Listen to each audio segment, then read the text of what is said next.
태국 남부 지역에 엄청난 양의 폭우가 쏟아졌습니다. 하루 만에 300mm가 넘는 비가 내리면서 최소 30명 넘게 숨졌는데요. 300년 만에 폭우로 기록됐습니다. 신주원 PD입니다. 급작스럽게 불어난 물에 미처 대피하지 못한 시민들이 옥상에 올라 구조의 손길을 기다립니다.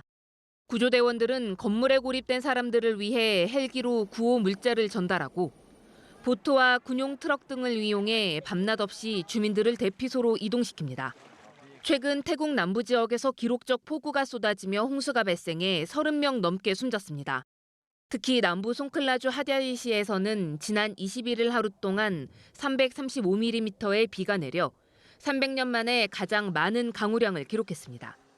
도로 곳곳이 물에 잠겼고 일부 지역에서는 빗물이 성인 남성 키보다 훨씬 높은 2m까지 차오르기도 했습니다.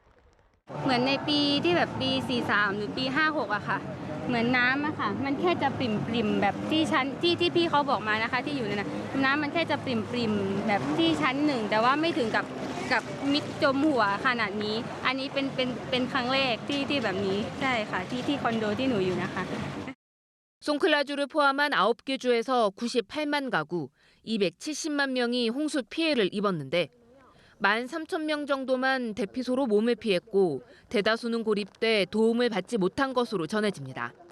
태국 해군은 자국 유일의 항공모함까지 투입해 피해 지역에 지원에 나섰습니다. 최근 동남아시아에서는 기후변화의 영향으로 태풍이나 열대성 폭풍이 더 잦아졌고 강도마저 세지면서 피해가 늘고 있습니다. 서아프리카 소국 기니비사우에서 군 쿠데타가 발생했습니다. 군은 대선 결과 발표를 하루 앞둔 현지 시간 26일 국가에 대한 통제권을 완전히 장악했다고 선포했습니다.